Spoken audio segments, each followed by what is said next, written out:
नमस्कार दोस्तों, मेरा नाम है प्रदीप चौहान। बात समझनी है तो पूरी सुननी होगी।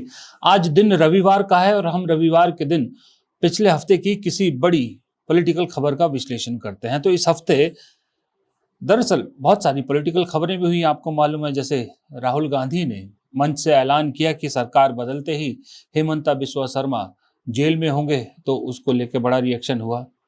बड़ा अजीब सा इस देश में रिवाज चल रहा है कि कांवड़िए कांवड़ के नाम पर गुंडागर्दी कर रहे हैं, आए दिन लोगों को पीट रहे हैं, यहाँ तक कि एक फौजी तक को नहीं छोड़ा। और उन्हीं कांवड़ियों की सेवा में उत्तर प्रदेश पुलिस पूरी तरह से लगी है और मुख्यमंत्री योगी आदित्यनाथ उन्हीं कांवड़ियों पर फूलों की वर्षा करते हैं, फूलों की बारिश करते हैं। पुलिस उनके पैर दबा रही है, कुछ कर रही है। ये इस देश में हो रहा है, उस पर भी डिस्कशन कर सकते थे। फिर बिहार का एसआईआर का मुद्दा, वो तो आपको मालूम ही है कि लगातार रोज गर्मा रहा है।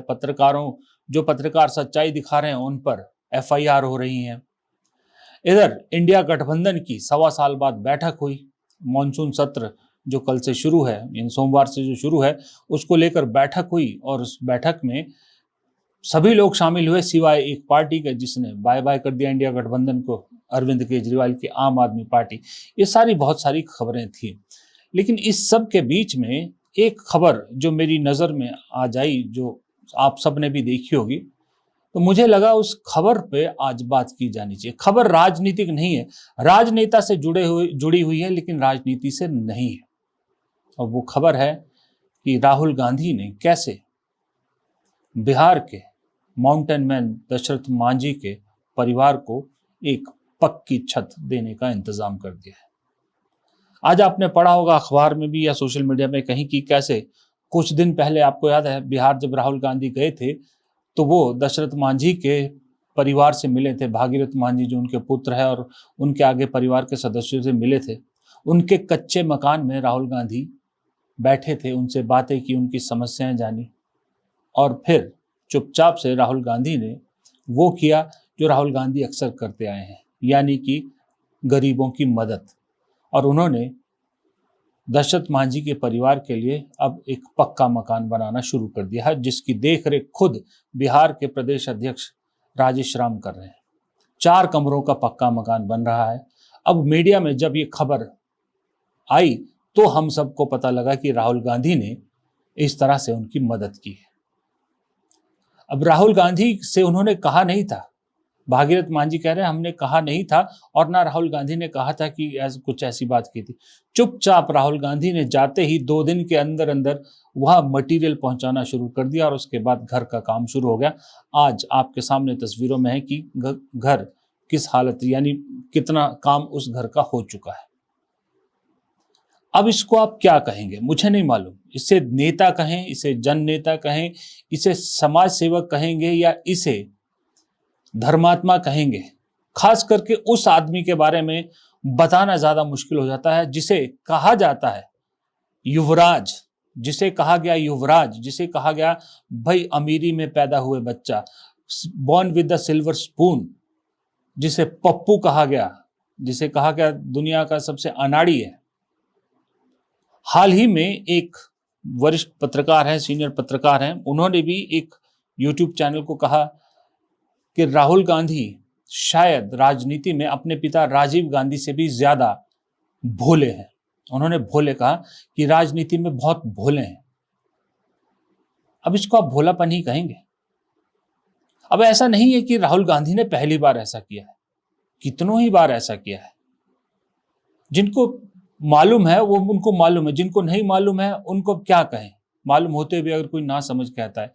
मैं आपको 3 और उदाहरण आपको बताता हूं। एक ये दशरथ मांझी के परिवार का हो गया।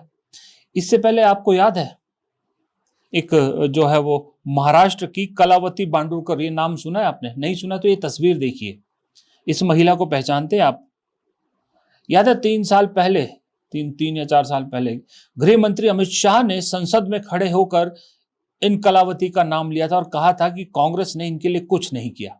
और ये कलावती अगले दिन ही खुलकर सामने आई थी जब कलावती ने कहा कि बीजेपी ने मेरी कोई मदद नहीं की, मेरी जो भी मदद की है वो सब राहुल गांधी ने की। कौन थी कलावती? कौन है कलावती? दरअसल कलावती महाराष्ट्र के एक जलका गांव के, यवतमाल जिले के जलका गांव की एक महिला है, जिनके पति ने, जो किसान थे, 2005 में कर्ज की वजह से अपनी जान दे दी थी। उसके बाद इस परिवार की हालत बहुत खराब थी। कलावती के बाद 2 बच्चे थे, पालने को 2 बच्चे थे, और खाने के लिए कुछ था नहीं, आय का कोई साधन था नहीं, घर पे छत टूटी फूटी थी। 2008 में राहुल गांधी इनसे मिले और उसके बाद चुपचाप कलावती की ऐसी मदद की कि उनका घर भी बनाया, उनका कर्जा भी उतारा, और अलग अलग जरियों से लाखों रुपए की जो है वो मदद करी। ये किसी को नहीं बताया राहुल गांधी ने। ये तब पता लगा जब अमित शाह ने संसद में झूठ बोला और कलावती ने उस झूठ का पर्दाफाश किया। तब इस देश को, इस दुनिया को पता लगा कि राहुल गांधी ने कैसे कलावती की मदद की थी। पिछले साल आपको याद है, शायद पिछले साल या इसी साल, शायद इसी साल का है, उत्तर प्रदेश में एक मोची की दुकान में राहुल गांधी बैठे थे। रामचेत नाम था उस मोची का, याद है? छोटी सी एक दुकान थी, जो दुकान क्या, जिसको खोखा बोलते हैं, क्या बोलते हैं, वो वहां पर राहुल गांधी बैठे थे। उनकी हालत पूछी, उनका जानने का कोशिश किया कि गरीबी से कितना जूझ रहे हैं वो। राहुल गांधी दिल्ली आते हैं, रामचेत के लिए एक मशीन भिजवाते हैं जूते बनाने की, और उसके बाद रामचेत की मुलाकात कराते हैं। एक ब्रांड है चमार स्टूडियो करके, जूतों का ब्रांड है, उनसे मुलाकात करवाते हैं। आज आलम यह है, कुछ ही महीनों के अंदर रामचेत अपना ब्रांड लॉन्च कर रहे हैं। क्या राहुल गांधी ने पब्लिसाइज किया था इसको? नहीं किया था। वो तो जब रामचेत दिल्ली आए, पता लगा ब्रांड लॉन्च कर रहे हैं, तब दुनिया को सच्चाई पता लगी। और एक सबसे बड़ा केस आपको बताता हूँ। याद है 2012 का निर्भया कांड? दिल्ली में पूरा देश हिल गया था। मनमोहन सिंह सरकार की बहुत फजीयत हुई थी। किसी को नहीं मालूम था कि निर्भया के परिवार की राहुल गांधी खुद पर्सनल कैसे मदद कर रहे हैं। कई सालों बाद, अभी 2-3 साल पहले पता लगा कि राहुल गांधी ने उस बेटी निर्भया के भाई की पूरी पढ़ाई का खर्चा उठाया, उसे पायलट बनवाया, और आज वो निर्भया का भाई एक बड़ी एयरलाइन में कमर्शियल पायलट की नौकरी कर रहा है। अब कमर्शियल पायलट की क्या तनख्वाह होती है, ये आपको मालूम है? किसी को भी नहीं मालूम था तब तक, जब तक निर्भया के माँ बाप ने खुद नहीं कहा मीडिया से कि राहुल गांधी ने उनकी कैसे मदद की। अब इतने बड़े बड़े काम कोई नेता करता है तो उसे सिर्फ नेता कहना क्या उस काम के साथ जस्टिफिकेशन है? सोचिए जरा, अगर राहुल गांधी भी अपनी एक स्ट्रॉन्ग पीआर टीम रखते, जबरदस्त पीआर टीम, जैसे मोदी जी की पीआर टीम है, अगर उसके आधी भी स्ट्रॉन्ग टीम राहुल गांधी के पास होती, और राहुल गांधी के ये सारे काम, ये तो मैंने कुछ गिनाए हैं, 4, कई काम है ऐसे, बहुत से काम है, फहरिस्त बहुत लंबी है, कह रहे 100-150 केस ऐसे होंगे कम से कम। अगर राहुल गांधी ने भी पीआर के जरिए इन सब को पब्लिसिटी की होती अपने फायदे के लिए, तो क्या आज इस देश की राजनीति में कहीं मोदी जी दिखते भी? मुझे नहीं लगता कि गुजरात के मुख्यमंत्री भी अब तक वो टिके रहते, क्योंकि 2012 में अगर वो निर्भया के भाई की मदद कर सकते हैं, उससे पहले भट्टा परसौल गए थे अपनी सरकार के खिलाफ किसानों के से मिलने के लिए, याद है आपको? एक जो स्वयं सेवक है, या एक जिसको आप स्वयं सेवक नहीं, माफ कीजिए, समाज सेवक की जो आत्मा राहुल गांधी के अंदर है, वो हमेशा उनके राजनीति पर भारी रही है। अब अगर इसको पीआर के जरिए कैश इन करते राहुल गांधी, तो आज देश के प्रधानमंत्री होते, क्योंकि 2014 में बड़ा आसान था, राहुल गांधी ये सारा पब्लिसाइज करते, और 2014 में यूं भी कांग्रेस का चेहरा थे वो, और 2014 का इसी तरह का अपने पब्लिसिटी करते, अपने इस रूप को दिखाते, मुख्य प्रधानमंत्री की कुर्सी पर बैठते, और उसके बाद जो काम किए हैं, जो सोच है राहुल गांधी की, वो तो दिख ही रही है, उसी चीज को पब्लिसिटी करते रहते। ये जो तमाशा आज की डेट में मोदी जी के लिए होता है, इसका आधा तमाशा भी कर लेते, आधा तमाशा भी। तो राहुल गांधी को इस देश की राजनीति से कोई हिला नहीं सकता था। प्रधानमंत्री की कुर्सी पे अभी वो तीसरी टर्म कर रहे होते, ना कि मोदी जी की तीसरी टर्म चल रही होती। लेकिन इस इंसान की खासियत यह है, राजनीतिक रूप से आप जो मर्जी कह सकते हैं राहुल गांधी के बारे में, मैं उसमें कोई आंकलन नहीं करूंगा। ना मैं ये कहूंगा कि बहुत बढ़िया, ना मैं ये कहूंगा कि मैं बहुत बुरे हैं, कुछ नहीं, मैं उसको आंकलन में जाता ही नहीं। लेकिन मुझे ये कहना है कि राजनीतिक रूप से ये शख्स जैसा भी हो, लेकिन जिस परिवार से ये आता है, जो बैकग्राउंड है, उसको देखते हुए और जो प्रताड़ना इस वक्त सह रहा है, उसको देखते हुए अगर ये जो दूसरा चेहरा राहुल गांधी का दिखता है, तो मैं कंफ्यूज हो जाता हूं कि राहुल गांधी को अच्छा पॉलिटिशियन कहूं, अच्छा इंसान कहूं, नेता कहूं, जन नेता कहूं, राजनेता कहूं, समाज सेवी कहूं, क्या कहूं, मुझे समझ में नहीं आता। लेकिन एक नेता का ये रूप, और वो कहते हैं ना कि ऊपर वाला दरअसल सच्चे के साथ होता है, ये बात बिल्कुल सही है। मैं खुद कहता हूं, मैं राहुल गांधी की जगह होता, छोटा साधना सा आदमी हूं, मैं भी कम से कम, और मेरी औकात पीआर टीम रखने की नहीं भी है, लेकिन मैं खुद ही कम से कम अपने सोशल मीडिया पर हैंडलों पर तो अपने इन कामों का बखान जरूर करता। मैं इतना महान इंसान नहीं हूं, मैं तो जरूर करता। फेसबुक, सोशल मीडिया के जितने प्लेटफॉर्म है, सब पे मैं ये कहानी जरूर डालता अपनी, और कोशिश करता लोग मुझे शाबाशी दे। हम करते हैं, आज की डेट में अगर हम किसी को 100 रुपया भी दान करते हैं, अभी जैसे हिमाचल में फ्लड्स आए हैं, डोनेट किया, मैंने भी किया, कुछ जगहों पर किया, सब किया। पिछली बार जब आया था तब भी मैंने खबरहाट परिवार की तरफ से आप सबकी मदद ली थी, और राज्य सरकार को एक चेक दिया था 71,000 रुपये का, लेकिन उसकी मैंने फोटो डाली, मुख्यमंत्री को चेक देते हुए फोटो खिंचाई, मैंने फोटो डाली, अपने सब प्लेटफॉर्म्स पे डाली, आपके साथ भी शेयर किया। हम वो इंसान है जो इतनी छोटी छोटी चीजों को भी बड़ा बखान करते हैं जिसका, लेकिन ये शख्स की जरूरत नहीं है ये सब करने की, उसके बावजूद अगर ये बड़े बड़े काम करता है और चुप रहता है और वक्त अपने आप सामने ले आता है। ना उन्होंने कलावती को कहा था, ना उन्होंने निर्भया के माँ बाप को कहा, ना इन्होंने रामचेत को कहा, ना भागीरथ मान जी को कहा। किसी को राहुल गांधी ने नहीं कहा कि तुम मेरी बढ़ाई करो जाके। ये तो वही गोदी मीडिया खुद अचानक पहुंच जाती है उनके पास, वो गोदी मीडिया जो राहुल गांधी को दिखाना भी पसंद नहीं करती, लेकिन राहुल गांधी का ये रूप जब भी दिखाया, उसी गोदी मीडिया के थ्रू लोगों के सामने आया। तो ऊपर वाला भी कहीं ना कहीं कुछ तो इंसाफ कर रहा है। तो ये रूप मैं समझने की आज कोशिश कर रहा था, मैं समझ में नहीं पाया। मैं आपसे जानना चाहता हूं, कमेंट बॉक्स में लिखिएगा कि ये रूप देख के आप राहुल गांधी को किस कैटेगरी में रखना चाहते हैं। अब राहुल गांधी का सिर्फ यही रूप आप मत देखिएगा, ये एक रूप है, अलग एक अलग जो दूसरा पहलू है राहुल गांधी का, वो भी जानिए। वो राहुल गांधी जो आजाद भारत में, आजाद भारत की बात कर रहा हूं, शायद अकेला ऐसा राजनेता है जो तकरीबन 2 दर्जन मुकदमे झेल रहा है, अदालतों के चक्कर काट रहा है।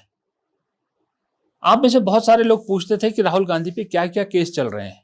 चलिए मैं आज आपको ये भी बता देता हूं, बात राहुल गांधी पे हो रही है तो देखिए राहुल गांधी पे मोटे मोटे तौर पे कौन से बड़े मुकदमे चल रहे हैं। राहुल गांधी पे सेना के खिलाफ टिप्पणी का मामला चल रहा है लखनऊ में, जो अभी 2-3 दिन पहले गए थे, जमानत जो है वो जमानत वहां से मिल गई है उनको।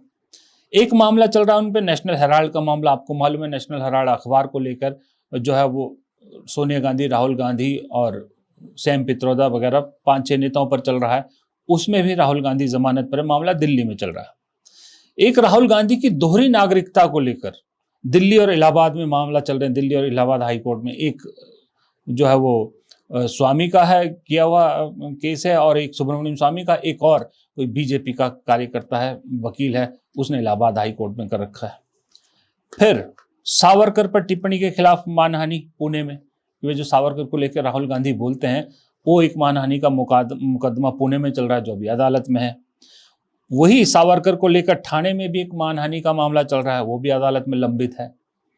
फिर एक हरिद्वार में चल रहा है मामला, क्योंकि राहुल गांधी ने जो है आरएसएस को 21वीं सदी का कौरव कहा था, वो मामला भी अदालत में लंबित है, चल रहा है। फिर मोदी सरनेम को लेकर पटना में एक मामला चल रहा है, जो बीजेपी के पूर्व उप मुख्यमंत्री बिहार के नेता सुशील मोदी ने केस किया था। हालांकि सुशील मोदी अब इस दुनिया में नहीं है, लेकिन मामला कोर्ट में है, चाहे तो उनके परिवारजन उस केस को आगे बढ़ा सकते हैं। अभी मामला उन्होंने वापस नहीं लिया है। फिर एक अहमदाबाद में आपराधिक मामला चल रहा है, क्योंकि उन्होंने 2019 में अमित शाह को लेकर कुछ ऐसी टिप्पणी की थी, वो भी मामला लंबित है। फिर एक राफेल को लेकर जो राहुल गांधी ने सवाल उठाए थे, उसको लेकर मुंबई में मानहानि का मामला लंबित चल रहा है। फिर एक भिवंडी में भी मानहानि का मामला जुड़ा हुआ है, 2014 का कोई मानहानि का मामला है, वो भी लंबित है। फिर मुंबई में राहुल गांधी और सीताराम येचुरी के साथ एक मानहानि का केस उन पर चल रहा है लंबित। एक रांची में मानहानि का मुकदमा चल रहा है, वही मोदी सरनेम को लेकर। फिर एक गुवाहाटी में आपराधिक मानहानि का मामला चल रहा है, संघ को लेकर टिप्पणी कर रही। फिर एक बेंगलुरु में कॉपीराइट का मामला चल रहा है कि भाई भारत जोड़ो यात्रा के दौरान उन्होंने जो म्यूजिक इस्तेमाल किया था थीम सॉन्ग में, वो कॉपीराइट का था। फिर एक संसद में पिछले साल याद है हंगामा हुआ था, जब वो बीजेपी के नेता जबरदस्त एक्टिंग की थी, चोट लगी थी, सिर पे पट्टी बंधी थी, कई घंटों में पट्टी कम होने की वजह बढ़ती गई थी, वो मामला चल रहा है।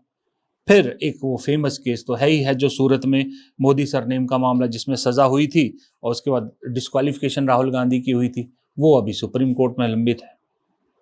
तो ये इतने मामले अकेले राहुल गांधी पर चल रहे हैं, और सब के सब मामले, कोई मामला आप ये देखिए, अगर आप नेशनल हेराल्ड मामले को छोड़ दीजिए, बाकी कोई मामला न करप्शन का है, न क्रिमिनल एक्टिविटीज का है, मतलब कोई मार धाड़, कोई हत्या, इस तरह का मामले नहीं। ज्यादा क्या, सारे के सारे मामले मानहानि को लेकर और एक दोहरी नागरिकता को लेकर। और मजे की बात है, इन सब केसेस में जो शिकायत करता है वो सब के सब बीजेपी से जुड़े हुए लोग हैं, सब के सब बीजेपी से जुड़े हुए लोग हैं। एक नेता पर इतने मामले चल रहे हैं। कोई मुझे बता दीजिए, 47 के बाद से, जब से भारत आजाद हुआ है, आजाद भारत में जो अंग्रेजों के टाइम चले थे केस नहीं, आजाद भारत में किस नेता पर इतने सारे मामले चल रहे थे? यहां तक कि इमरजेंसी के दौरान भी मुझे बता दीजिए कि किसी नेता पर एक साथ एक ही पार्टी ने के नेताओं ने इतने मामले दर्ज किए, इतने मामले चल रहे हो अदालतों में। अब बीजेपी कहती है राहुल गांधी तो खुद जमानत में चल रहे। अरे ये भी तो देखिए, सब के सब मानहानि के मामले, और सब के सब एक ही पार्टी के लोगों ने क्यों किए हुए? किसी को सावरकर की मानहानि का है, कहीं संघ की मानहानि का, कहीं अमित शाह की मानहानि का है, और सच चुभता है। अब जब सत्ता पलटेगी, सत्ता जब बदल जाएगी, तब पता लगेगा कि ये मानहानि के मामले थे या कुछ और मामले। एक तरफ अब राहुल गांधी कहते हैं कि भाई ये सब मेरे मेडल है, क्योंकि वो जानते हैं कि बीजेपी की पूरी पॉलिटिक्स ही कांग्रेस के खिलाफ नहीं टिकी हुई। उन्हें दिक्कत कांग्रेस से नहीं है, बीजेपी को कह दिया गया है ऊपर से। क्यों? दिक्कत सिर्फ और सिर्फ एक गांधी परिवार से, वो भी प्रधानमंत्री मोदी को, और वही नीचे तक नैरेटिव दिया कि दिक्कत गांधी परिवार को, इसलिए उन्हें ही निशाना बनाना है। और राहुल गांधी का एक बड़ा पुराना बयान है, मैं आपको सुनाता हूं, 3-4 साल पुराना बयान है, जहां वो साफ कह रहे हैं कि गांधी परिवार को क्यों निशाना बनाया जाता है, गांधी परिवार का कसूर क्या है। हम लोकतंत्र के लिए लड़ते हैं, ये सिर्फ मैंने नहीं किया, सालों से हो रहा है, जान दी है मेरे परिवार ने। गांधी परिवार पे अटैक क्यों करते हैं? ये गांधी परिवार पे इसलिए अटैक करते हैं क्योंकि हम एक विचारधारा के लिए लड़ते हैं, और हमारे जैसे देश में करोड़ों लोग हैं। हमारी जिम्मेदारी है, रिस्पॉन्सिबिलिटी है, जो भी आप कहना चाहो, क्योंकि हम इन विचारधाराओं के लिए लड़ते हैं। जब हिंदुस्तान को बांटा जाता है, हिंदू मुसलमान को लड़ाया जाता है, हमें दर्द होता है। जब किसी को दलित कह के मारा जाता है, पीटा जाता है, हमें दर्द होता है। जब किसी महिला को पीटा जाता है, हमें दर्द होता है। इसीलिए हम लड़ते हैं। ये एक परिवार नहीं है, ये एक विचारधारा है। तो अब आप ये मैंने दो आपको पहलू बताए, क्या मामले चल रहे हैं वो भी बता दिया, राहुल गांधी की मानवीयता का भी एक पहलू आपको दिखा दिया। ये दोनों पहलू सामने रखकर आप चाहे किसी भी पार्टी के समर्थक, मुझे मालूम है आजकल मेरे कमेंट सेक्शन में बड़े हेट कमेंट आते हैं जी, चलिए, आप हेट कमेंट, आप नफरत करते हैं, इसी बहाने देख तो रहे हैं, हमें सुन तो रहे हैं, लेकिन मैं ये कहता हूं कि वो जो मानवीयता वाले मामले हैं और ये जो मामले मैंने आपको गिनाए, इन दोनों को सामने रख के आप फैसला लीजिए। और याद रखिएगा, इन सब मामलों में शिकायतकर्ता सिर्फ और सिर्फ बीजेपी के लोग हैं, और मानहानि के ही मुकाबले सारे नेशनल हेराल्ड मामले को छोड़कर शिकायतकर्ता सब बीजेपी के हैं। ये ध्यान में रखिएगा, ये कमेंट बॉक्स में लिखते हुए कि राहुल गांधी को आप किस कैटेगरी में रखते हो, नेता कैटेगरी में, जन नेता कैटेगरी में, राजनेता कैटेगरी में, समाज सेवी कैटेगरी में, या किसी संत की कैटेगरी में। लिखिएगा जरूर और ईमानदारी से लिखिएगा। फिलहाल इस वीडियो में इतना ही, मुझे दीजिए इजाजत, नमस्कार। वीडियो को शेयर करना मत भूलिएगा, वीडियो को लाइक करना मत भूलिएगा, लाइक तो जरूर कीजिएगा, और कमेंट बॉक्स में तो मैंने कहा आपका ज़रूरी है कमेंट करना, और अगर आपने चैनल को सब्सक्राइब नहीं किया अब तक तो प्लीज़ चैनल को सब्सक्राइब जरूर कीजिएगा। नमस्कार।